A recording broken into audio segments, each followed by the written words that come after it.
Mbote, bama batata bandeko balandi ya Congo Bololo. Toye, en tout cas, na mokolo lelo, po tosala édition spéciale Congo Bololo. Yangwana, en tout cas, tozana mwa pane ya microphone na biso, bama batata bandeko, yangwana moye ya kotia générique, ezalité, bama batata bandeko. Yangwana to préféré, donc, to sala yango sans générique. Donc, lelo, tozali tout simplement na 2 points oyo toko traité. Kasi bosoto koka ko traité 2 points oyo toye kotia likolo na mesa awa to pese na no bino banso ba yenge. Ba mbote pe balosako na bino banso balandi ya Congo Bololo. En tout cas, matondo mingi vraiment na bino banso na ndenge bozwaka vraiment temps ya kolanda biso pona ete bozala informé na maye male zali koleka soro pena en tout cas na pumbu otobengi Kinshasa. Lelo en tout cas bama batata bandeko tokosala résumé. Résumé, il y a 70e anniversaire, il y a les grands maîtres de Mandansemi. Boyebi le 24 mars 2020, le grand maître de Mandansemi a fêté qui 70e anniversaire na ye oyo et salema ki solo pena na palais royal. Normalement, en tout cas, anniversaire, il y a le grand maître, Ingaï Kosare Masoro Pena na Sainte-Thérèse. Alors, Tala et Salema quitté parce que, en tout cas, bah, métier que au Bazana Congo, bah, sali outrage, enfin que le grand maître de Mandansemi, a Kokasoro Pena ko fêté 70e anniversaire na été, na public kuna na stade, il y a Sainte-Thérèse. Alors, donc, voilà, Tokosala résumé na yango, na mokolo malelo toyeba maye oyo le grand maître de Mandansemi alobaki mokolo wana ya le 24 mars 2020 bama batata bandeko. Après tokoleka na deuxième point na biso ezali likambo oyo etali soro pena rencontre ya moto tobengi Kamere le Burundais na ndeko na ye Hippolyte Kanambe le faux Kabila. Tokotala pe tokotanga tokoyebisa na bino raconte na bango eloko nini bakendaki kosolola kuna bama batata bandeko balandi ya Congo Bololo. Alors na yango tokobanda nano solo pena tuka na anniversaire ya le grand maître de Mandansemi. Anniversaire wana esalemaki na makampagne na palais royal. Kuna mayenini ya lobaki kuna bama batata bandeko tokomeka kosala résumé na yango. Mandansemi a fêté son 70e anniversaire de sa naissance dans son palais royal. Une foule immense de personnes rassemblées chez lui.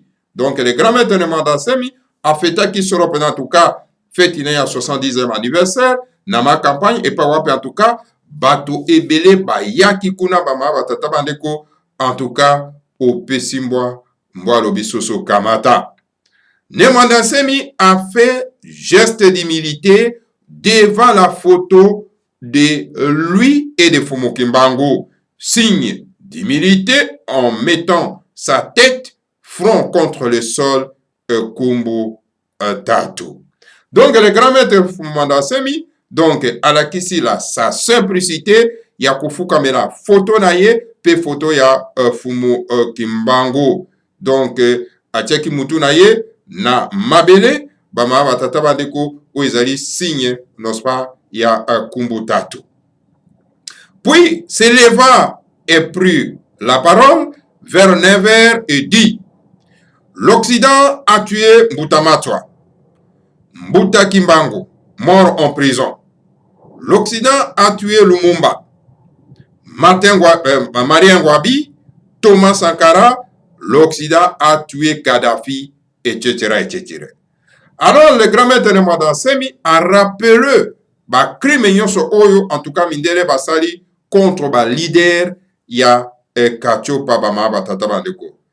Alors, donc, azwaki maloba na ngonga ya liboa, alobi boy, alobi, mindele baboma Mbuta Matwa, baboma Fumu Kimbangu na prison, mindele baboma Lumumba, baboma Marien Ngouabi, pe baboma Thomas Sankara. Mindele baboma Kadhafi, bongo na bongo alobi, liste ezali molai, oyo ba crime mindele basala na kati ya Kachopa. Na bato nyonso tu, babandaki kotemisa mutu pona ete bakoka solo penda ko redresser Kachopa bama batata bandeko donc Afrique. Alors, le grand maître de Mandassé Mapoussana Robi, et l'Occident cherche à tuer lui-même Nemandassemi, Longia Congo. Hier, mardi le 23 mars 2020, derrière ma maison, l'Occident a tenté de me tuer la nuit, mais le ciel a réagi. Le Seigneur Kabeza Mpungu, alias le Seigneur Sabaote, a réagi. En tout cas, avant la date, il y a le 24 mars 2020, donc le 23, à l'objet, en tout cas, Mindele Balingaki Kobomane Mandassemi, donc na Butu, à partir ya ba minuit ba ma batata bandeko na sima ya ndako na ye ba tenter po baluka ba boma ye ba assassiner ye car si le Seigneur Kabeza Mpungu en tout cas a permetta ki yango te. L'Occident cherchait à me tuer. Alors demandez aux êtres du ciel à Felika Nani Vuidio. Puis l'assistance a chanté la chanson Zetumwa Zetu Zabanguza Kwanzeza Waiza Musi. Alors le grand maître de Mandassemi donc a rappelé encore Nabaimbo Karobiete Mindele Balingaki Ko Bomaye. Kasi na yango asengi solo pena tuka na mokili na molimo atuna bango ete en tout cas Afrika kachopa nani vwidi yo Afrika ezali ya banani bama batata bandi. Et puis baimboka nyonso tu o bazalaki solo pena na kati ya milulu wana bango nyonso bayembi nzembo ya zituma zetu za banguza kwa nzenza waziza musi. Le grand maître de Mandassé Mapoussane Alobi, l'Occident cherche à me tuer. Or, il ne sait pas que Nemandassemi était savant de l'étoile Kakongo. Et les ingénieurs de Kakongo savent exploser les bombes atomiques à distance. Or, les pays de l'Occident ont des bombes atomiques dans ses sous-sols. Ces bombes sont en Angleterre, en France, aux États-Unis, etc., etc. Si nous les faisons sauter, alors l'animal humain va s'auto-détruire par ses propres armes de destruction massive. Ne me provoquez pas, je suis un général Mavwembakosi du Seigneur Kabeza Mpungu, alias le Seigneur Sabaote. Le grand maître de Mandassemi, en tout cas, a tenir maloba, naye le kolabo mesano, yamakasi bama batata bandeko bana lisanga timatalubi. En tout cas, mindele baza koluka koboma ngai, alors bayebi te ke ye azali solo pena en tout cas Mavwembakosi. Bayebi te ke Nemandassemi auti solo pena na étoile Kakongo et puis ba ingénieur ya solo en tout cas bazalaka o bazali capable non pas ya ko exposer bombe atomique na mosika bama batata bandeko. Alors, à rappeler na Occident alobi na baimboka alobi esengeli boko akoyeba ngo ete en tout cas mboka ya mindele baza na babomba atomique na kati na se ya mabele na bango. Babombe wana ezali na Angleterre, ezali na France, ezali na États-Unis. Alors bongo na bongo. Alors soki en tout cas basalike bate bama batata bandeko, alors bako risque n'est-ce pas ete bakoka solo pena ko faire sauter babombe na bango à distance et po api moto oyo aza ko se comporter lokola nyama. Alors donc akopanza na ye moko na babombe na ye moko bama batata bandeko. Alors le grand maître de Mandassemi akebisi bango alobi en tout cas bosala attention bo provoquer ngai te. En tout cas bo provoquer ngai te parce que nazali le général Mavwembakosi oyo azali solo pena en tout cas général moko ya le Seigneur Kabeza Mpungu alias le général donc le Seigneur Sabaote bama batata bandeko. Nemandassemi, le grand maître de Rassasa Konga Poussana Lobi, Nemandassemi dit, ces derniers temps, je ne porte plus mon écharpe blanche au cou. Je porte que ma bande rouge à la tête, puisque je suis venu en guerre. Je suis un général Mavwembakosi envoyé en mission par le monde spirituel pour sauver les Bakongo qui sont en captif, opprimés dans sa propre terre de ses ancêtres. arapele na mindele esengeli boko bakoyeba ete pe arapele na baimboka esengeli boko bakoyeba ete en tout cas mikolo nalataka lisusu écharpe na ngai ya pembe te, nazali kolata écharpe lisusu ya pembe te na kingo, nazali sikoyo kolata solo mpenza en tout cas bande ya motane na mutu, pamba te mpona kolakisa bino ete naye na bitumba, kolakisa bino ete nazali le général Mavwemba Nkosi oyo aye na mission monene na kati ya mokili oyo auti solo mpenza en tout cas na mokili na molimo mpona ete akoka solo mpenza kobikisa bakongo oyo batia bango na lubwako bama batata bandeko oyo bazali koopprime bango na kati ya mabele na bango pe na mabele ya bakoko na bango bama batata bandeko balandi ya Congo bololo. Toza ba koko bama batata bandeko. Le grand maître Mandansemi akobi alobi. Voilà la culture Congo. Donc on voit des disparitions. La langue Congo, on voit des disparitions. Le bonheur des Bakongo sont entre les mains des étrangers. Habitala ndenge donc bokoko ya Bakongo ndenge eza kokufa. Ta lokota ya Bakongo ndenge ezali kolimwa. Tala bo en tout cas bonheur ya Bakongo, bomengo ya Bakongo ezali na maboko ya bapaya. Tout citoyen a des devoirs et des droits. Mais je suis le seul citoyen dans ce pays, la République démocratique du Congo, qui n'a pas de droits. Pendant 30 ans, on m'a persécuté. Motoyo soto azana droit na ye, motoyo soto azana devoir na ye. Alors ngai nazali le seul citoyen na kati ya mboka ya République démocratique du Congo ou azana droit te. Mbula tukumisa to mobimba baza ko persécuter ngai. Jean-Pierre Bemba a fait 10 ans à la CPI, mais on a payé ces 10 années de ses émoluments en tant que sénateur de la République démocratique du Congo. Le Parlement avait décidé qu'on puisse payer des dommages et intérêts à Bundu Dia Congo et la souffrance morale de son chef, Mandansemi, mais on ne m'a jamais payé depuis 2008. Le grand maître Mandansemi m'a rappelé, Soropena en tout cas, Nabaimbo Kaboeba Mahaba Tatamande Kalobi, Jean-Pierre Bemba, Oyo, Bakangaki na prison, Mbula Zomi Mobimba, na CPI, na Cour pénale internationale, kasi tango ya bimi, ba futi mosolo na yenyoso, Oyo, étant que sénateur, ya République démocratique du Congo.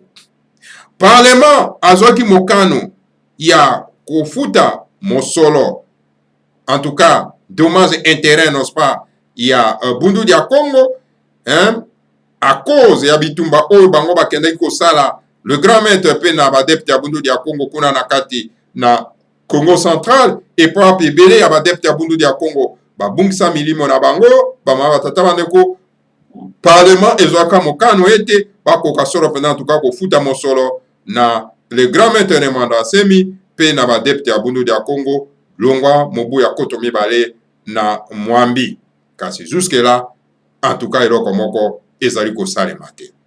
Je demande si dans ces pays, la République démocratique du Congo, les grands maîtres Mandansemi Mapoussa Nairobi, je demande dans ces pays, la République démocratique du Congo, moi, Mandansemi, je que les devoirs, mais pas mes droits. Je pose cette question aux dirigeants de ces pays, la République démocratique du Congo. Les grands maîtres Mandansemi Mapoussa Nairobi, nazali kotuna, motuna oyo, na bato ya mboka ya République démocratique du Congo. Bakonzi ya mboka ya République démocratique du Congo. Soki ngai Mandansemi nada tout simplement kaka na devoir. Kasi na ba droit na ngai te na kati ya mboka oyo. Na tuni motuna wana en tout cas na bakonzi ya mboka ya République démocratique du Congo. Si moi Mandansemi, j'ai les devoirs mais pas les droits. Soki ngai Mandansemi naza kaka na ba devoir kasi na droit te. Jean-Pierre Bemba était libéré et on a libéré ses sorts. Donc Jean-Pierre Bemba babimisi na rubako bafuti misolo na yenyoso. Moi Mandansemi, mes disciples sont encore incarcérés en prison de Ndolo.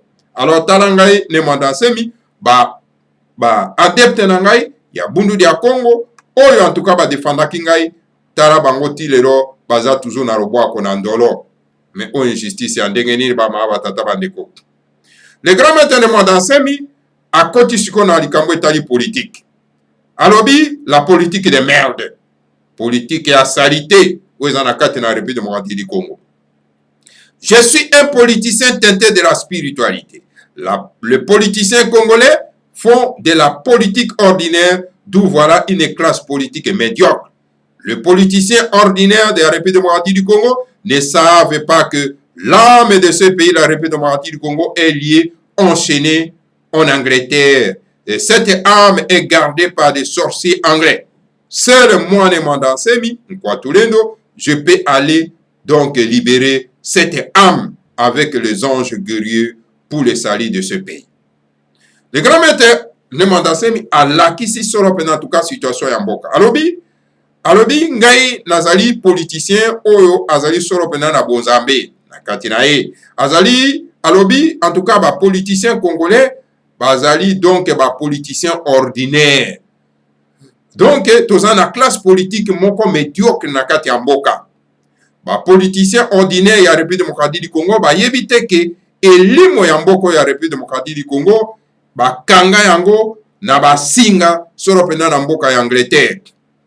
Alors elimo ya République démocratique du Congo ba bomba yango na ba sorcier ya banglais, bandoki ya banglais. Ba bomba yango kuna na bandoki ya banglais na Grande-Bretagne. Alobi ezali kaka ngai le seul Mondansemi Poitulendo oyo akoki kokenda kolongola kokangola donc elimo wana ya République démocratique du Congo oyo ba bomba yango kuna na kati ya Angleterre. Abe ezali kaka ngai ne Mondansemi donc na ba ange ya bitumba oyo tokoki solo penda kokangola solo penda elimo ya République démocratique du Congo oyo ekangama kuna na kati ya Angleterre. Est-ce que ba politicien ya Congo bayebaka yango ete limo ya République démocratique du Congo bakanga yango bakenda kobomba yango na Angleterre na bandoki ya banglais bama batata bandeko balanda ya Congo bololo.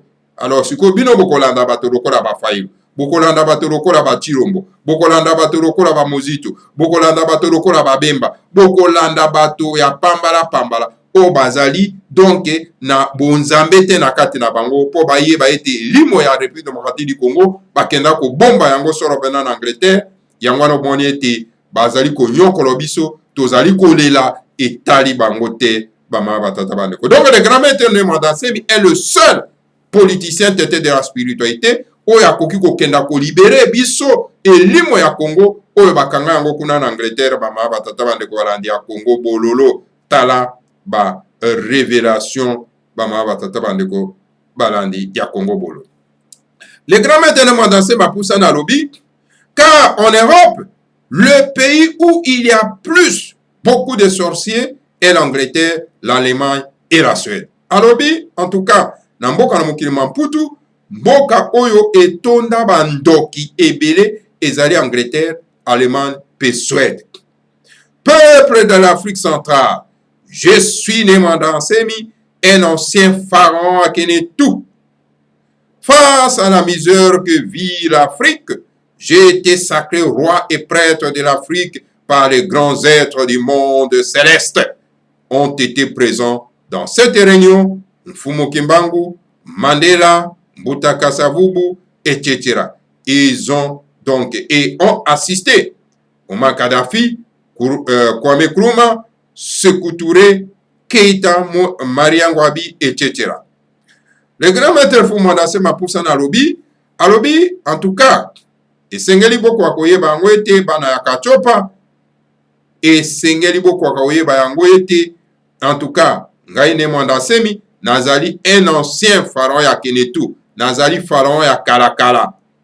Alors face na souffrance na passe na monyokoli ya bana ya Kachopa en tout cas basakra ngai donc mokonzi ya bana ya Kachopa na ba grand être ya mokili ya molimo.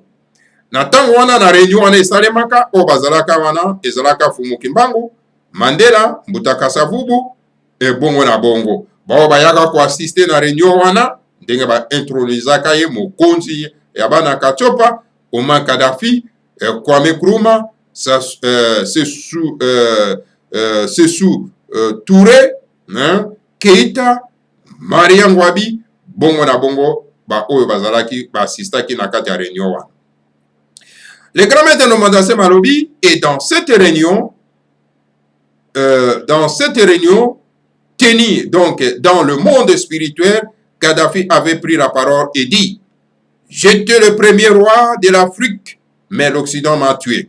Na réunion wana tango salamaki na milulu wana tango salamaki, donc Kadhafi o azalaki na kati na réunion wana azwaki maloba alobi: en tout cas nga nazalaki mokonzi ya Kachopa kasi mindele babomi ngai, baboma ngai. Mais comme toi demandant Semi, vous êtes l'ancien pharaon Akhenaton, sers-toi de ton expérience de l'Égypte antique et à plus que ça dans toute l'Afrique. Alors Kadhafi alobi na le grand maître Nomandase Malobi: lokola yo oza na kati ya mokili, lokola yo ozali na expérience, n'est-ce pas, ya Kachopa, parce que ozalaki donc le pharaon Akhenaton. En tout cas, continuez au sala mosala wana pona ete okoka kotombola solo pena, en tout cas Afrique. Voilà, bama batata bandeko bana lisanga atimanti. Alors le grand maître Nomandase Mapusani pona kolakisa biso baimboka bama batata bandeko, donc tozaloba kokoba na réflexion ya le grand maître Nomandase. Le grand maître Nomandase Malobi: peuple africain, l'Afrique va être construite à la modèle de l'Égypte antique parce que je suis un ancien pharaon Akhenaton. Alobi bana ya Kachopa esengeli boko koyeba ete Kachopa ekotongama na modèle ya Égypte ya kala. Pamba te nazali pharaon Akhenaton. Peuple africain, pendant qu'il y a beaucoup d'eau qu'on gaspille en perte en Afrique centrale, pendant que l'Éthiopie manque d'eau, en Somalie, on manque d'eau, pourquoi ne pas mettre une politique performante pour amener l'eau de l'Afrique centrale dans le pays du Sahel, puisque le lac Tchad est en train de se sécher et en plantant une forêt artificielle autour du lac Tchad. Alors, bana Kachopa esengeli en tout cas boko akoyeba yango ete toza na mai ebele awa pe toza ko gaspiller yango na kati ya Kachopa ya kati. Pendant que Éthiopie ezozanga mai, Somalie ezozanga mai, pona nini tosala politique ya malamu te ya komema mai na kati ya bana Kachopa ya kati na bamboka oyo ezali kozanga mai lokola Tchad oyo epai wapi lac Tchad ezali ko donc kokauka, eza kozanga mai, esengeli tokoka kolona banzete mpona ete mai ekoka kofanda kuna, mpona ete esika wana ekoka kokoma solo pena terre fertile au lieu ke ekoka kokoma désert ndenge ezali kokoma. Le grand maître Nomandase Mapusani alobi: il y a beaucoup de pays africains qui ne sont pas donc natifs comme le Congo central et l'Afrique centrale, parce que quand Dieu avait distribué les richesses, il a trouvé que la race noire et le peuple bantou étaient fidèles. Le Seigneur Kabeza Mpungu, alias Seigneur Sabaote, le Seigneur Marizaka, qui est le dieu des planètes Jupiter, il venait assister en Égypte aux initiations. Un jour, quand il était venu, il avait une épidémie, paraît-il, un virus en Europe. Le Seigneur Marizaka a dit: la race noire nous est fidèle à nous, le Dieu, et ne connaîtra pas les calamités. Et il a mis un trou noir au-dessus de l'Éthiopie, de telle manière qu'à ce moment-là, une bombe atomique peut exploser, mais n'atteindra pas l'Afrique. Mais, actuellement, vous êtes devenus des Malandangulu. Vous avez abandonné vos cultures, vos traditions religieuses ancestrales, vos langues ancestrales pour suivre les Blancs. Le grand maître de Mandase Marobi, en tout cas, bah, pays africain ébélé. Oyo, en tout cas, tozanango na kati na Kachopa. Donc, ezali, lokola Congo central, et puis, Kachopa ya kati, parce que, bama batata bandeko, tango, tata nzamba pungu tulendo, akabola kasoro penda kita, na kati ya mokili oyo, apesaki soro penda na baindo, kita ebele bama batata bandeko, bana ya race bantu, parce que, bango bazalaka fidèle na ye.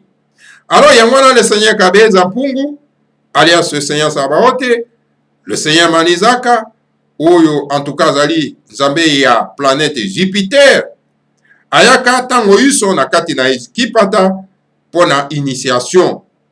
En tout cas, tango wana, ayaka, bama batata bandeko, ezalaka na tango wana epidémie moko utaka kuna solo pena en tout cas na mokilima Europa epo abi virus oyo esalaka massacre kuna bama batata bandeko. Kasi le Seigneur Manizaka alobaka boy alobi loposo moindo en tout cas yango ezali fidèle na tata Nzambe apungu kasi yango eko connaître pasi wana te ya ba epidémie wana te. Akamataka atiaka solo pena libulu moko monene ya moindo na kati na équipe na Éthiopie. Et pas wapi en tout cas bama batata bandeko en tout cas ata bombe ya mabe kuna bombe atomique ata ekopanzana kasi ekokenda ko boma bana na Kachopa te.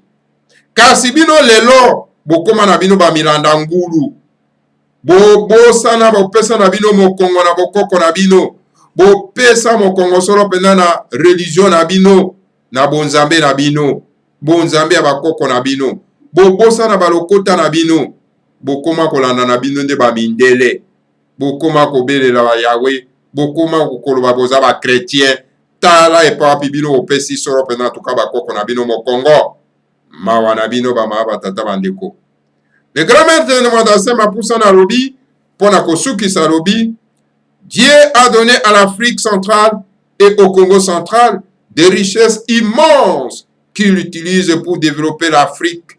Quand le Congo central se développera, toute l'Afrique doit se développer. Mais je vais entraîner les richesses de la République démocratique du Congo dans le sillage.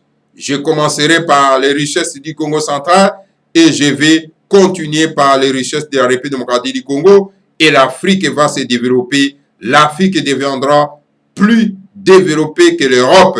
Les Européens viendront chercher de l'emploi en Afrique et il y aura plus des enfants qui vont aller mourir en appendicite.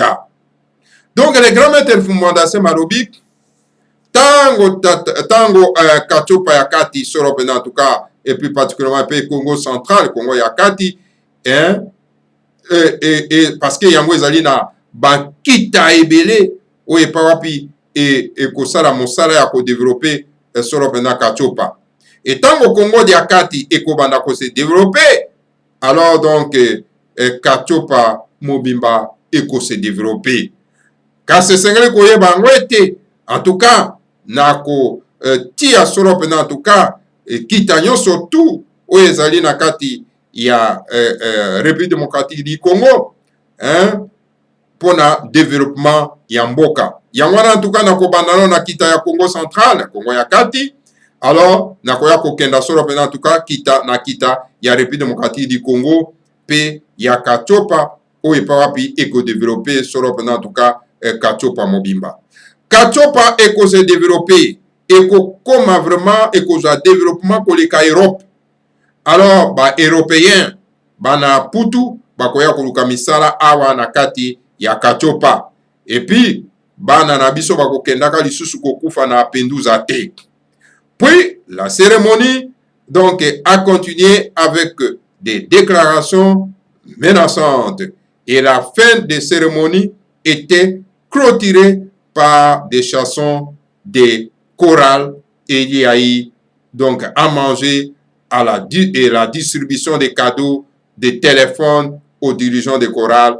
Mais le grand cadeau était allé à Lukala pour sa deuxième femme de Nemwanda Semi. Et voilà, maman batata bandeko bana lisanga atimanti.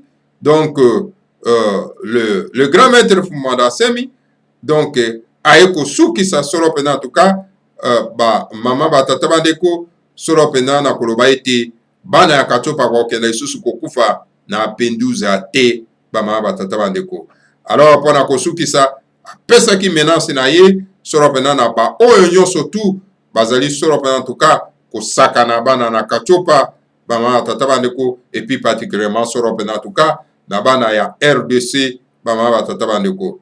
Alors na suka ya cérémonie ya milulu, alors chorale eyembaki nzembo ya ba invocation bama batata bandeko, epapi ba cadeau bapesaki yango na ba oyo nyonso tu balanga nzembo pe cadeau ya monene ekendaki solo pena en tout cas na luka epa ya mwasi ne ya mibale mama batata bandeko balandi ya Congo bololo.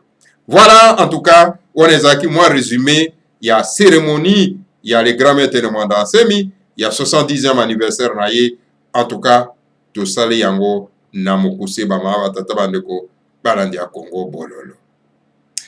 Et voilà, pour na kosukisa bama batata bandeko toke na mois de pêche. Mois de pêche otoza na ngwa bama batata bandeko balandi ya Congo bololo.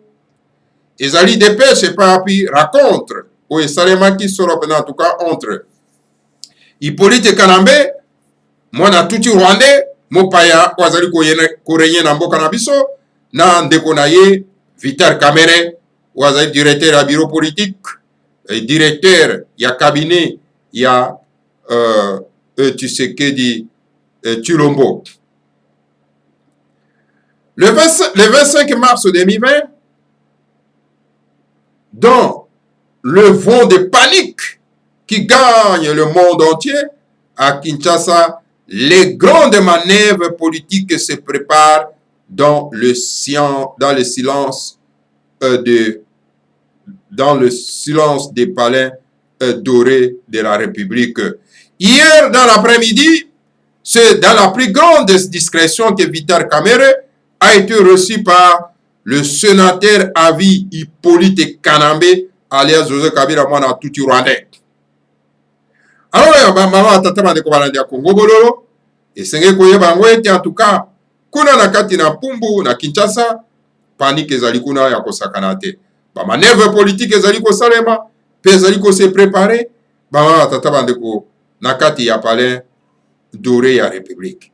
Et si en tout cas après-midi, en tout cas ici quand yo en tout cas na grande discrétion yo surtout moto babengi solo en tout cas Kamerhe akendaki kokutana Hippolyte Kanambe. C'est à 16h que la 4x4 aux vitres sombres du directeur des cabinets du président de la République a franchi la grille de la résidence privée de l'ancien président au sein du complexe Jelem aux abords du fleuve Congo. Au cours de 3 heures d'entretien, de 16h à 19h, les deux personnalités ont effectué un large tour d'horizon de la situation au pays. Nangonga ya zomi na motoba, donc ngonga mine ya simanzanga, motuka ya blindé, ya moindo, ya directeur ya cabinet ya République démocratique du Congo, ya M. Tshilombo, en tout cas, et kendeki kokota solo pena na résidence privée ya M. Hippolyte Kanambe, alias Joseph Kabila, na côté ya Jelem, na pembeni ya Ibale, ya Congo. Et pas en tout cas, basala qui va entretien na bango pendant 3 ans, masolo ma bango et diraki donc ngonga misato mobimba, et bandaki na ngonga zomi na moto bakino na ngonga zomi na libwa. Alors, batomi bale wana en tout cas, basolo laki, et pas en tout cas, basali tour d'horizon. Il y a situation politique ya mboka na biso. Et pourtant mboka ezali ya bango te. Bango bazali kokenda kosola pona kosala likopa na mboka ya bato. Des sources sûres font état que l'ancien locataire du palais de la nation a décidé de prendre à nouveau le premier collaborateur de son successeur, donc sous son aile. C'est donc la parfaite lune de miel entre Hippolyte Kanambe et Vita Kamere. Donc voilà, bama batata bandeko balandia Congo Bololo. Kuna en tout cas, monsieur Kamere na Hippolyte Kanambe, bayaki kokutana kuna le 25 mars, et pas en tout cas, basololi po basala kuna bango ba monter kuna bango. Les deux hommes politiques sont déterminés à rendre la tâche difficile, voire même impossible, au président Tshisekedi, l'ancien chef de l'État qui, jusque-là, oubliait, coulait plutôt une retraite tranquille dans sa ferme de Kingakati, s'est réinstallé dans son ancienne résidence de fonction afin de mieux suivre la situation politique. Donc, Hippolyte Kanambe, alongwe kuna na Kingakati, je vais dire, esika fandaka, esika kenako bombama, azongi suko na Kinshasa, pour ete akwa kolanda, situation politique et amboka. Donc voilà, les la veilleuse de son successeur d'assumer donc pleinement le pouvoir et les tracasseries dont sa famille politique et la victime l'ont poussé donc à rentrer à Kinshasa. Tellement qu'à Monique, master naye oyo basala kanaye, baza donc na situation difficile, yamwaye moko aye en personne na kati ya Kinshasa pour être akwa kolanda situation ye moko bama batata bandeko Hippolyte Kanambe. Je ne sais pas comment vous pouvez travailler avec des Kabunt et tous ces gens-là, s'est exclamé Hippolyte Kanambe devant les révélations de Vita Kamere qui s'est ouvertement plaint de l'amateurisme de M. Tshilombo alias Félix et de ses amis. Donc voilà, Hippolyte Kanambe a tenu donc Vita Kamere. Ndenge yoko kosala na bato lokola bakabund na ba mususu wana. Alors, nazo comprendre te Hippolyte Kanambe azo kotuna Vita Kamere. Alors Vita Kamere yalobi mais situation ezali vraiment mabe. Moto lokola Tshilombo azali vraiment donc amateur moko boye biata makambo etali politique te. Ayebi ata ndenge ya kotambusa mboka te. Donc aza ko dénigrer donc bama batata bandeko moto babengi Tshilombo epai ya Hippolyte Kanambe. Donc voilà bama batata bandeko balandi ya Congo Bololo. Ha tolobaki awa ke bango na bango bako mibetana kala mingi te bako betana makofi bama batata bandeko. Alors donc voilà Hippolyte Kanambe oyo azali ko pousser Kamere pona ete akoka solo pena ko botolo bokonzi na maboko ya Tshilombo bama batata bandeko balandi ya Congo Bololo. Et voilà, monsieur Kamere a rappelé donc na monsieur Hippolyte Kanambe. Tirant parti de cette interrogation, Vita Kamere a saisi la balle donc au bon pour rappeler à l'ancien chef de l'État donc la teneur de l'entretien qu'il avait suivi la fameuse rencontre de Genève. Lors de la création de la coalition UDPS-INC, Vita Kamere avait pressé en vain son ancien menteur de le choisir comme successeur.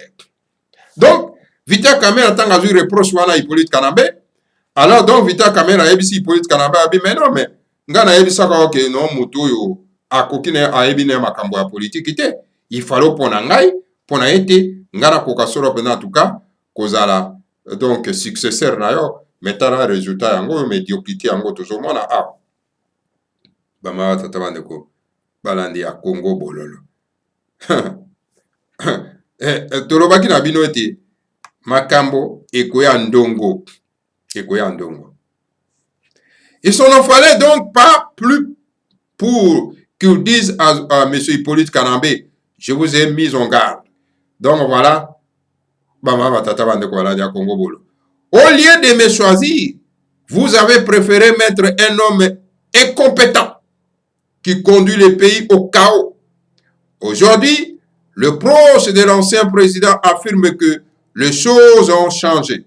Désormais, Hippolyte Kanambé prend au sérieux donc le scénario d'un soutien à Vital Kamerhe comme dauphin pour les prochaines élections présidentielles, donc de 2023. L'OTAN banni dit Serail, Vital Kamerhe est désormais bien au cours et il ne cache pas son ambition de briguer la magistrature suprême avec l'appui de l'ancien président. Donc voilà, bon ça va couper na bango. Pour na été, bakoka solo en 2023. Donc monsieur Kamerhe, un Burundais, pour être comme président na mboko ezali ya bango te. Donc bazo mona pena donc ba congolais donc ba vrai yuma na bango ba tata bane. Ces derniers accomplit tous les bénéfices qu'il pouvait tirer de son ancien secrétaire général et qui est apprécié des membres de sa famille biologique et qui connaît parfaitement le rouage de sa famille politique. Donc, dans la corbeille de mariage, Vital Kamerhe a donc promis d'amener donc la tête du nouveau président. La gestion calamiteuse du programme de 100 jours participait de ces pactes entre les deux hommes. La responsabilité en incombe à M. Félix Tshisekedi, dont les compétences tiennent en partie au sabotage de son directeur de cabinet. Donc voilà, directeur de cabinet, il y a M. Tshilombo, donc azako saboté pour été en tout cas makambo ko wakotambola malamu te na M. Tshilombo. Voilà, il va payer le prix. Bama batata bande ko balande ya Congo bololo tolobaki na bino donc ekoyinda. La vase d'hésitation dans le dossier de la lutte contre le Covid-19 tient en partie des dysfonctionnements voulus au sein du cabinet du président de la République qui n'a toujours pas donc réalisé que son principal collaborateur ne court plus pour lui.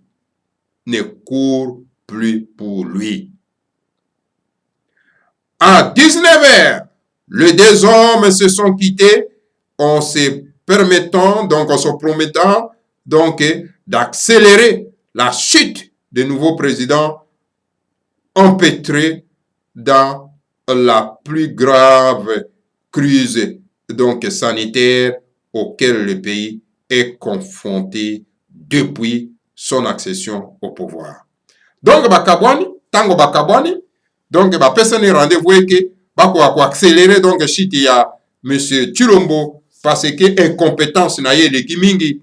Alors donc pour être bango bazwa donc makambo na maboko basa la transition et sika wapi donc na 2023 monsieur Kamerhe le Burundais akoma président na mboka o ezali ya yete bama batata bande ko balandi ya Congo bololo. Voilà mai oyo tolengelaki bino solo pena en tout cas na poko na lero yango wana tokutana bino ya mbalasima kaka na kati na Congo bololo.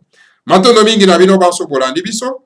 Que le Seigneur à Congo vous bénisse tous, bénisse Fumo Mandansemi et bénisse la République fédérale du Congo, Ingeta, Ibobo et Ibobo. Matondo.